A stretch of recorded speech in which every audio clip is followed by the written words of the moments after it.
Mathura Lok Sabha seat से BJP की मौजूदा सांसद हेमा मालिनी ने अपना नामांकन भर दिया है। हेमा मालिनी के नामांकन के दौरान उनके बड़े भाई आर.के. चक्रवर्ती और समधी विपिन बोहरा भी मौजूद रहे। इसके अलावा राज्यसभा सांसद तेजवीर सिंह, कैबिनेट मंत्री स्वतंत्र देव, विधायक राजेश चौधरी और पूरन प्रकाश भी हेमा मालिनी के साथ मौजूद रहे।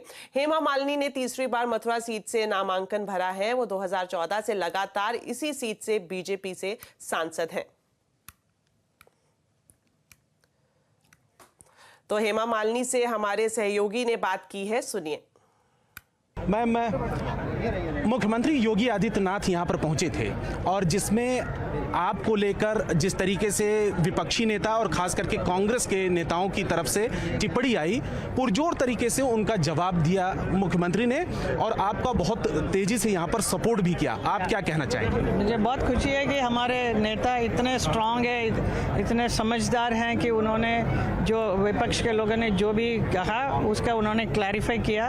एंड मातृशक्ति कितना इम्पोर्टेंट है, हमारे भारतीय जनता पार्टी कितना महिलाओं को सम्मान देती है इसके विषय में बताया। हमारे दूसरे पार्टी वाले सबको सीखना चाहिए हमारे पार्टी से इस विषय को। मैम, जब आपकी स्पीच यहाँ पर चल रही थी तो सबसे ज्यादा जो है जनता ने ताली बजाए यमुना की सफाई को लेकर। जैसे ही यमुना का आपने जिक्र किया तो सबसे ज्यादा लोगों ने ताली बजाया। हाँ जी, क्योंकि वो बहुत सालों से इससे गुजर रहे हैं कि ये गंदा पानी आ रहा है ना यमुना में। Yamuna is such a beautiful river. तो मेरा तो एकदम मन किया, कल भी मैंने यमुना का पूजा करके ही यहाँ पे नामांकन के लिए मैं आई। So we all pray for this. Yamuna के लिए हम चाहते हैं शुद्ध हो जाए। ये दिल्ली से आ रहा है ये पानी, तो दिल्ली सरकार में जाकर थोड़ा दबाव डालेंगे तो शायद कुछ हो सकता है। अच्छा, दूसरी बात यह है कि जयंत चौधरी आपके पास में है, बीजेपी के सपोर्ट में है। पहली बार आप चुनाव लड़ी थी 2014 में, तो 3 लाख से ज्यादा वोटों से जयंत चौधरी को आपने हराया था। हाँ जी, उस वक्त डेफिनेटली दैट टाइम उस वक्त हराया था उससे। लेकिन उससे पहले मैंने वो जो हमारे साथी थे उनको मैंने उनका समर्थन में मैंने जाके कैंपेन भी किया। अभी now today this time he is with us.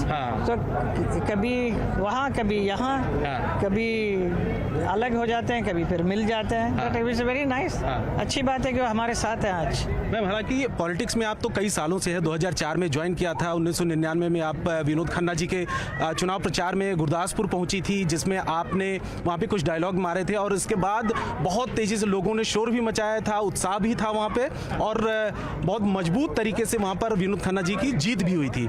2014 और 2024 उसमें अब क्या फर्क मानती हैं आपकी पॉलिटिक्स में? बहुत बदलाव आया। हमारी पार्टी जो है कहाँ से कहाँ अभी पहुँच गया है। तो मैं बहुत साल पहले से इस पार्टी के साथ जुड़ी हूँ। आई एम वेरी हैप्पी कि आज हमारी पार्टी देश का सबसे बड़ी पार्टी है ये। और उसमें कितने लोगों का परिश्रम है, कितने लोगों ने तप किया है, तब जाके ये पार्टी आज इतनी बड़ी है। और इसके पीछे बहुत बड़े बड़े सिंसियर लीडर लोगों का साथ है। Specially I will talk about so many of them, everybody. अभी लेकिन मोदी जी जब से प्रधानमंत्री बने थे उन्होंने पूरा चेंज कराया। पूरा कैसे पूरे जनता, पूरे देश के लोगों को उन्होंने इकट्ठा करके इस पार्टी को ऊपर लेकर आए हैं। इधर हेमा मालिनी को लेकर अपने एक बयान से कांग्रेस सांसद रणदीप सुरजेवाला निशाने पर आ गए हैं। पूरी बीजेपी उन पर हमलावर है।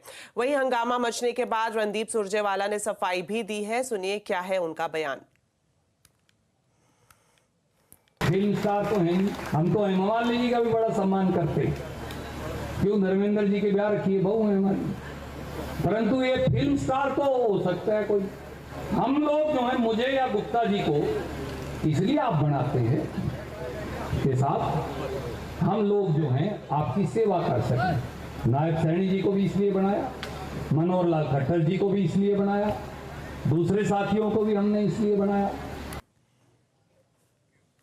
वहीं आज मथुरा की रैली में सीएम योगी भी गरजे। उन्होंने रणदीप सुरजेवाला पर कड़ा प्रहार किया। उन्होंने कहा कि ये राधा रानी की भूमि है। सीएम योगी ने कांग्रेस को चेतावनी देते हुए कहा कि अगर आधी आबादी का अपमान करोगे तो पूरी आबादी आपको ऐसा सबक सिखाएगी कि कांग्रेस राजनीति करने लायक नहीं बचेगी।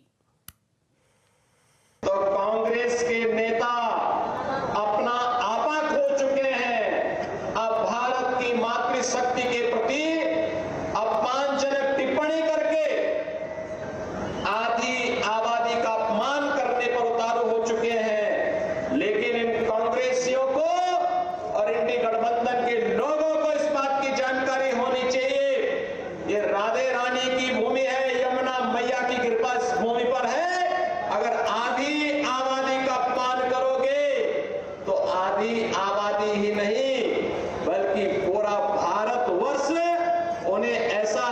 सिखाएगा कि आगे से वे राजनीति करने लायक नहीं बच पाएंगे। उस कला का सम्मान कौन भारतीय नहीं